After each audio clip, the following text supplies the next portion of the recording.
Okay, Rach, are you ready to go? Yes. What are we doing? I don't know. I thought you knew. Phil, aren't you supposed to be running the show? Which guest have we got? Don't make me the boss of stuff. You're the boss of stuff. Let's wing it. And go. Hi, welcome to the This Is My Voice podcast. The podcast where we discuss all things voice performance and talk to some of the industry's best and brightest talent. We're your hosts, Rachel Salas. And Eddie Bye. Okay, welcome back, everybody. Give it a whirl. Give it a whirl. Give it a whirl. There we go. Our guest is already speaking. Jim Meskimen, Big Jim Meskimen. Welcome back to the show for episode 2. Hello. Hello. It's good to be here. Well, there we go. Now, in episode 1, we spoke about your life and career and times and the creativity and all that sort of stuff. And Rach sort of took the reins. It was tiresome. I know, very hard. I know. It life. Must be hard. It must be hard. Boring. In this episode, I really want to talk about, the craft of voiceovers, and I also want to, I want to talk about the craft of voiceovers, and I want to talk about your course that you're doing, that you're now running, and that sort of stuff, and how people can get involved in that. And I want to sort of talk about, voices from people that are just starting out, right? So let's start with, mate, how did you decide, or how did you discover that you could do different voices? It was slow. I mean, as a young person growing up, I just sort of was interested in it. I think a lot of what passes for talent is just strong interest in a subject. And I was interested in the musicality and the peculiar quality of different people's voices.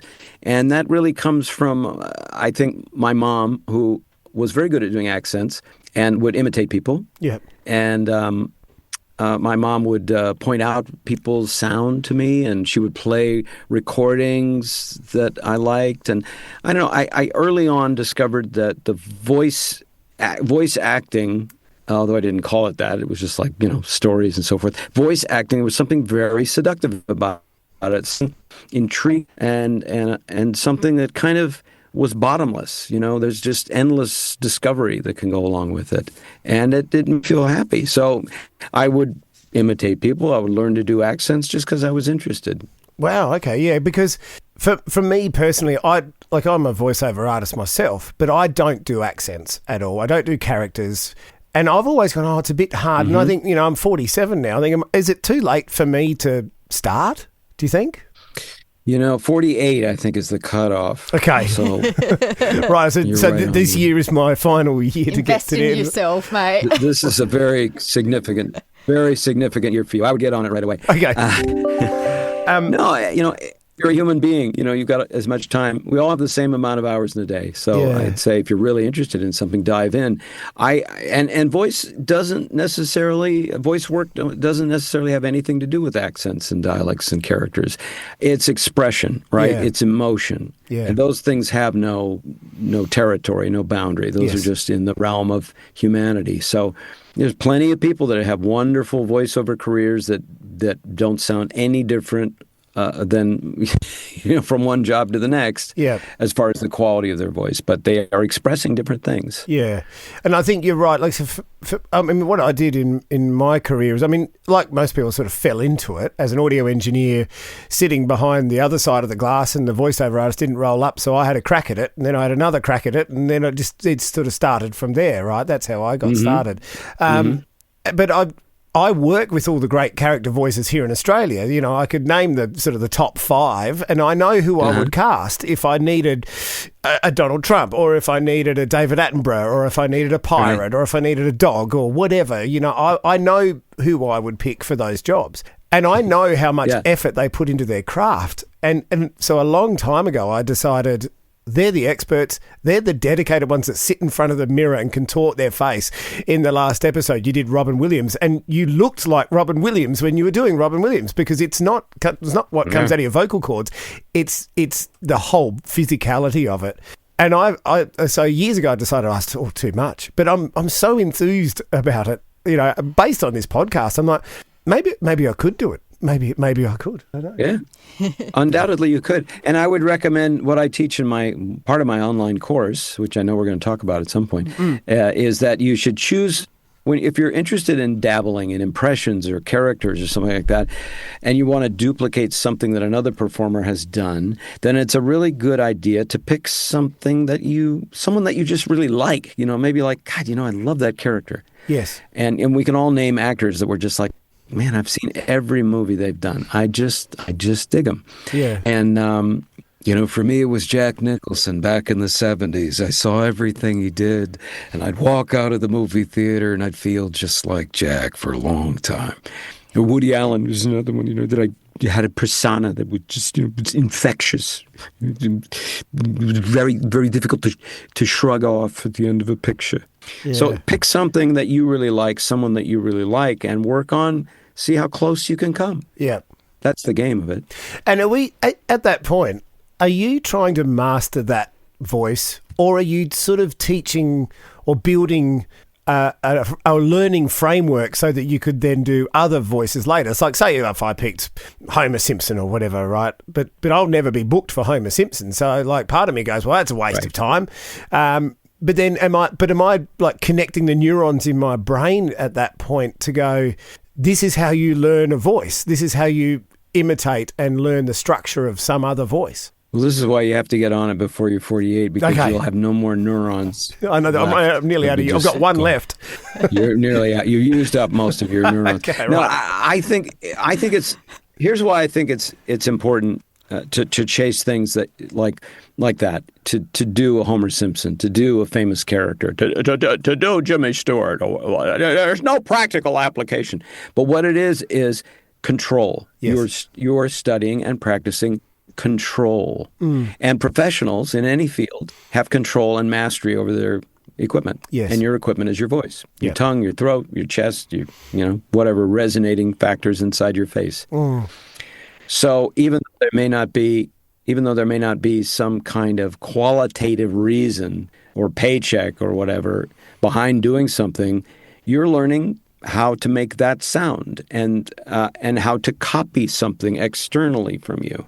And that will have all kinds of applications. So in a way, I think that's what you mean by setting up some sort of a framework. I don't know. I don't think of it that way. I just think of like, chase that thing you're interested in and just drag it to the ground. Yeah. Because as I said, like, as a voiceover artist, you get challenging scripts sometimes, and you just go, how do I go from that S to that T back to the S or whatever in a sentence? It's quite challenging. And I mean, I've been doing it for a long time, and I go, well, in a session, then you come out of the session and you go, geez, that was hard. And you spend the time going home or wherever for me, if I'm working in town, wandering back to my other studio and going, let's do that sentence again. And I'm just walking down the street and I'll be saying, and I'm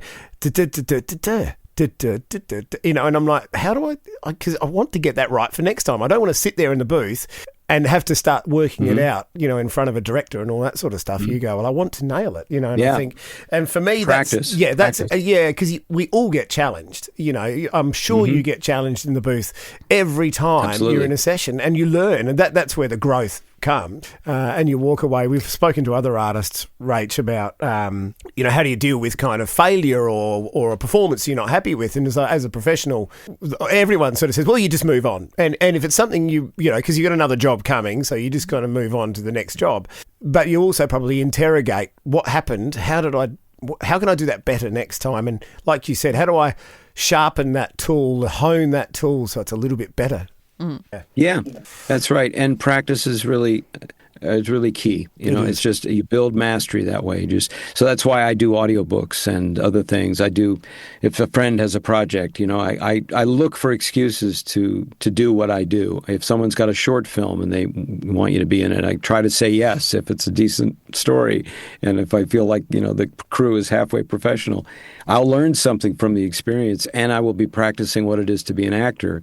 I MC events, and I even take a swing at stand-up comedy sometimes, or live shows. I did a bar mitzvah over the summer. I try to say yes because you learn something from every experience that you wouldn't have learned otherwise. Yeah. And it keeps you facile and quick, and you challenge yourself, I think a lot of people starting out are thinking, or have the mindset of like, well, when an opportunity comes, then I will really muster a lot of energy and pull it off, rather than have the idea that I will go and make an opportunity. Yeah. And then I will learn from it. Yeah. Well, that's exactly right. And that's what I talk to my students about. As I said, you really need to read 10,000 scripts before anyone will actually pay you to read anything. And they go, well, how do I do that? And I'm like, well, we've got community radio stations here that need their sponsorship messages read, and they've got no budget. Right. So I said, go talk to them, because what happens is you're giving back to the community. You're giving them something that they need. Their quality bar is a little bit lower than some of the other studios. And you learn, and you're working with different people, and you're starting to build a network. And they're like, oh, okay. And some people do it, and some people go, oh, that sounds like hard work, or I'm not getting paid yet. And I'm like, well, you won't get paid. That's the thing. Like, you haven't got there yet, but you need to read 10,000 scripts before you will get there.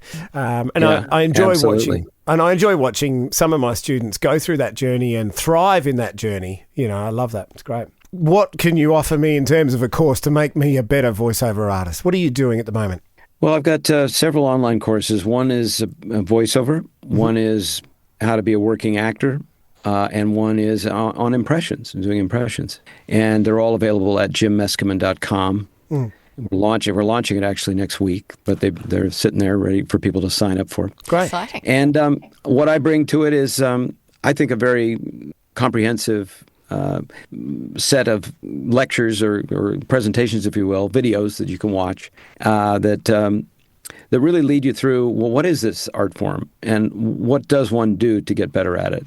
Some exercises that you can do, different kinds of challenges, different things to look at, to explore, both from the point of view of being a performer and also being a working person that actually earns money doing it. Yeah.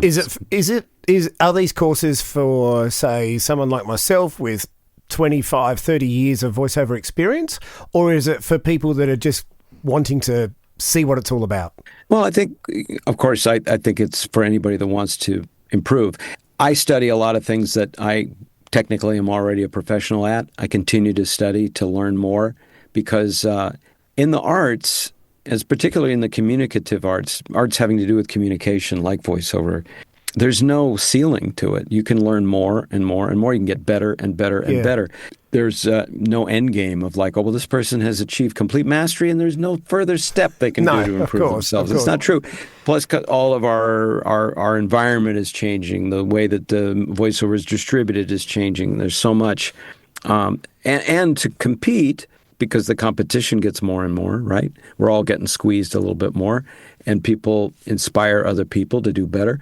I think it behooves anybody at any level to go over fundamental things again and to go, oh, that's the part where I'm always, I'm not quite scoring. That's the part that I don't think about enough or whatever. And that'll change, make a slight change in the way that you present yourself or the way that you look for work or the way that you do a performance. And so I think there's value always in reviewing things. And I dare say there are a few things that I bring up in my videos that maybe you haven't thought about.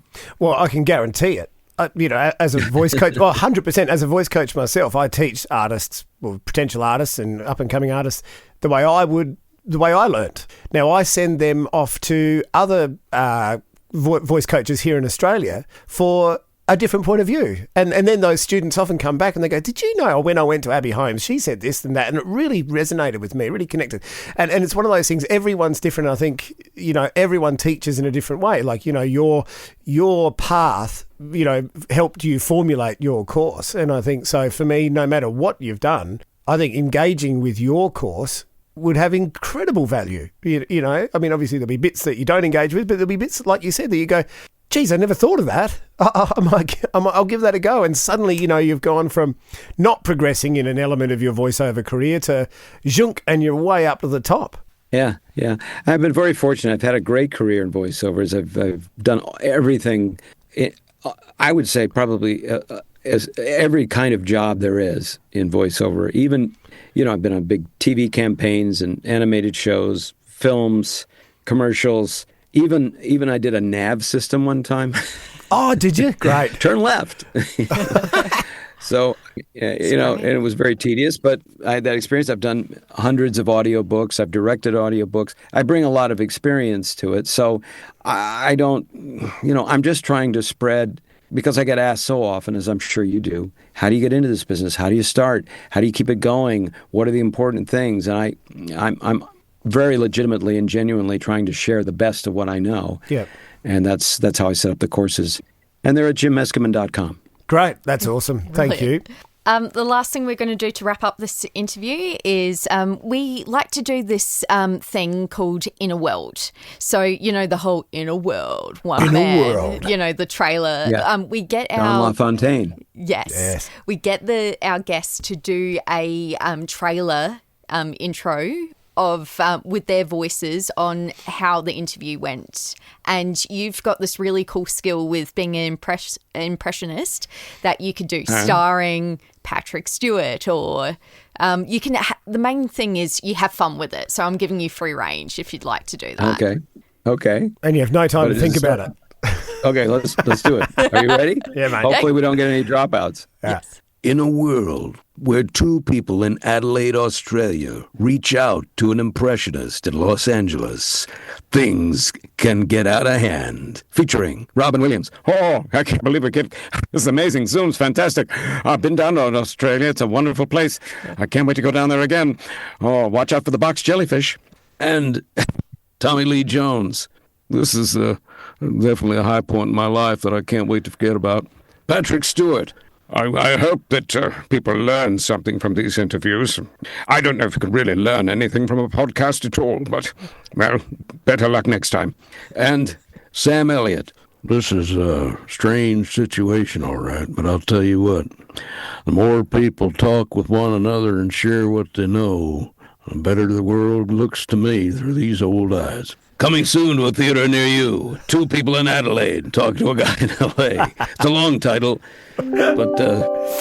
Yay! Jim Meskimen, that was absolutely good. brilliant. I think that was the best. That was the best we've had. Yeah. I shouldn't say that. Everyone's been very good, but that was actually No, you outstanding. should say that. You should at least say it to me. Yeah. Yay! Jim Meskimen, thank you so very much for your time. We know you're very busy, and that was a really insightful chat. Thank you so very much. Thank you. It was fun. Thanks. All right, good luck. Thanks so much. Have a great night. Thanks, Jim. Cheers. Bye. Bye. Thank you for listening to This Is My Voice, the podcast about all things voice performance with the world's best voice artists. If you like what you heard, feel free to leave a review and don't forget to subscribe. This episode has been brought to you by the Australian Radio School and delivered to your ears by the Ozcast Network.